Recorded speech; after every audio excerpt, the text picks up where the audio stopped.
Нұрлан Мешенович, бұл Қырғыз Ата айыл өкмөтү бұл Илгиз мына суроо берүүдө Акбулак айылы биринчиден биз бербейбиз Акбулакка. Биз бир тамчы да суу бербейбиз. Суу караңга өтпөсө. Жок. Мына караңыз, мен азыр ушул жерде туруп өкмөткө чалдым. Мен азыр айыл башчыдан маалымат алдым. Араван районуна Найманга 2 күн суу берилип атат. Видеодо Кыргыз Ата айыл өкмөтүнүн айыл башчылары бардык суу чарбасы бардыгын чогулуп турса, биздин айылдын группасына таштады. 2 күн Кыргызда ичет, 2 күн Найман ичет деп атат. Эми сиз азыр айтып атасыз, Кыргыз Ата биз Акбулакка суу бербейбиз деп атасыз. Кандайча суу бербейсиз? Сиздерден биз суу ичебиз. Акбулак Сөгөттөн ичесиз. Сөгөт ал жогору жакта. Ал үстүндөгү, аны биз өзүбүз оңдоп алдык. Сөгөт маселесин козгогон жокпуз. Биз азыр Шамай арыгын айтып атабыз. Сиздерден Шамайга берем. Шамай, ошо Шамайдан азыр бүгүнкү күнү 2 күн суу берип атасыз, 2 күн Найманга алып чыгып кетип атасыз. Болгону 1 ай суу ичебиз. А 1 айдан кийин уже курап болот билесиз. Биз сабыз менен картошка менен тиричилик кылабыз. Бул боюнча маалымат берейинби? Азыр сиз ичкерде тура эмес маалымат берип койдуңуз байке. Жок. Акбулакка мен бербейм деп атпайсызбы? Акбулакка сөгөттөн беребиз. Шамайдан берем. Акбулак айылына чын өзүң билсең, сөгөттөн Акбулакка беребиз. Экинчи маселе. Хорошо. Шамайга биз беребиз. Анан суунун аздыгына байланыштуу биз бөлүп келген 6 кубтан болгондо 2 куб Кыргыз Атага беребиз. Найманга бүгүндөрү суу берилбейт. Эмнеге анда бизге биздин башыбыз орто азыр 2 күн суу каяка кетти анда? Тур. 2 күн турса, биз мындай кылдык. 2 күндөн кылсак, именно мына неме атабектер, айыл башчылары чогулуп келди атабек. Улар суу 2 күндөн кылсак бизге жетпей калат кейин 3 күндөн кылайлы деди. Анан силер кандай кабыл аласыңар дедим. 3 күндөн болсо жакшы экен деп биз 3 күнгө бердик. То есть графикти биздин суу чарбасы атабек түзүп берди. 2 күн. 3 күн. 3 күн биз алайлы, 3 күн Кыргыз Ата Караташ алсын. Караташ, Жаңылокат, Гүлстан алат. 3 айыл өкмөт. 3 күн биз алабыз. Кыргыз Ата кеңеш неме Золпиев. Буга чейин азыр суу тартыш маселеси жарала элек го. Сууну эми берип баштадыңыздар го. Сууну берип баштаганыңыздарга 2 жума болду. Биз болгону жаздан бери биз берип атабыз, жакшы эле. Жаздан бери биз дыйкандар суу ичпейбиз. Сен суу ичпесең жамгырчыл болду да, Ильяс. Жамгырчыл болду. Азыр вот именно сууну эми график менен берип, график эми түзүлдү. 1 айга суу ичебиз болгон. Ушул 1 ай башка жака суу бербей, 1 айда башка жака эч жака кетпейт. Илгиз мына биздин айыл өкмөткө келди азырчы. Биз алып барып, биз ошол жерде аким менен алып барып көргөзөлүмүз сууду.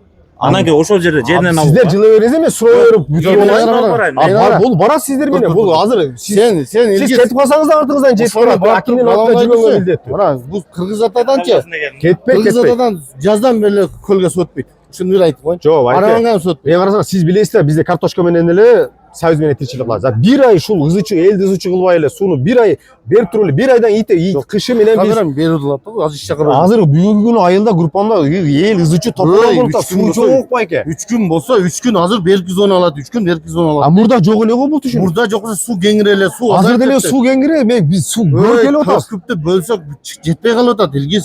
Мына мен сага айтайм. Берке Кыргыз Атанын мындай токтоп берейин. Кыргыз Ата суу ояка өтүп атабы, өтпөйт атабы, эмне деп берет магачы. Мына канча күндөн бери Кыргыз Ата Найманга суу берип атабызбы? Мына далилдеп коеюн, мына Кыргыз Атадан Найманга суу жок. Мына кайсы күндөн бери суу жок. Эмне мени суу берилип атат? Берилбейт да. Мен азыр сизге видеону жөнөтүп коеюн, көрүңүз. Найманга айыл башчылардан бери чогултуп алып туруп, азыр мен айыл башчыга чалдым, биздин Акбулак айылынын айыл башчысына. Араван району Найманга 2 күн суу кетип атат, 2 күн биз ичип атабыз. То есть Кыргыз Ата боюнча, Кыргыз Ата 25 миң халкы бар. Жердин аянты, соткан көрдүк, Кыргыз Ата жок деп атабы. Бул деген Найманга куйбайт, жок. Бул ушундай далил бар. Элден ашпайт, мен бердирбейм, мен талашып жүрүп Найманга бербейм азыр. Элге жеткизгенге аракет кылам мен дагы. Мен азыр ичкерде бул жерде жергенде Атабектер курс кече видеону мага таштады Атабек. Сизге как положено Атабек заявканы таштап, акчасын төлөп, керектүү сууну биз ала алабызбы бир жума? Бир жума күнүгө эгерде заявка ташталса, эл биз акча төлөп атпайбызбы? 200 заявка берсе, Атабек 200 берсе, эртең 400 алат да.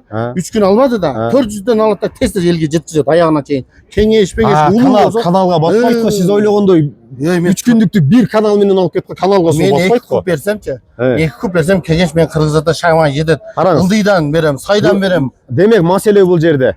Айыл өкмөттөн суу чарбасы биздин Атабек жергиликтүү калкка керектүү заявканы бериш керек. Заявканын негизинде сиз сууну бересиз, акчасы төлөнгөн болсо. Керектүү сумманы сиз бересиз. Всегда и везде ар убакыт ошол керектүү сууну бергенге мүмкүнчүлүгүңүз бар. Бүгүнгө чейин мындай болуп келди. 6 кубтан суу келгенде 2 кубтан бөлүп бердик. 2 куб көтөрмө каналда болду кеңири. Ылдыйда 1 куб 800 болду сайда. Кыргызстанда каналда 2 куб ушунтип. Ошол жетип турган бир жумага. Азыр ошол Бир нерсени жума эмес, ол 1 айдай болуп калды. 1 айдай. карасаңыз, эми ошол нерсени азыр бүгүнкү күнү заявка таштабагандыктан, ата заявка таштабагандыгынанбы же Суунан азайып кеткендигинен. суу бир жаштан эле атпайбы? 4 куб суу келди. Байке, мен бар Ертең сөз мени тартып карап келишим тур. керекпи? Жок, майлы Суу бир жаштан эле Бара агып атат. өлчөмдү карап кел. Эгерде өлчөмдөн, биз өлчөмдөн билебиз. Сен башынан эмес да неме, одон сөгөт алат. Анын дагы бир арык бар. Олар эсепке кирбейт. Олар өкмөттүн ичине кирет. А биз берки жака келгенден эсептеп беребиз да. Эгерде дагы суу эртең 5, 8, 6 кубка жетсе, ооран токтойт автоматически. Кайра полный бөлүп таштайбыз. Тең ага берет. Азыр карасаңыз, мынау Араван районуна вообще негизи эле сезондо сиз суу айдайсызбы, айдабайсызбы? Честно. Честно. Айдабайсыз. Айдалбайт. Бир да суу бербейбиз. Макул.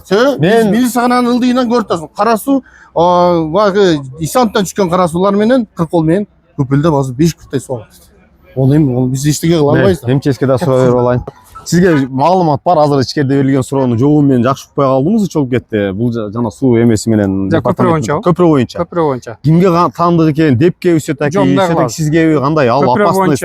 Көпүрө боюнча сиз видеону жибергенсиз. Менин кабарым бар. Ал боюнча азыр айыл өкмөттөргө өткөн жума сиз айткандай эле айыл өкмөттөргө дептин жетекчисине жибергенбиз. Ал жерде биринчи кезекте бул балансын такталат. Баланс эгерде Кыргызстанда дептик болгон болсо, ал көпүрөнү дагы ошо баланстагы деп оңдойт.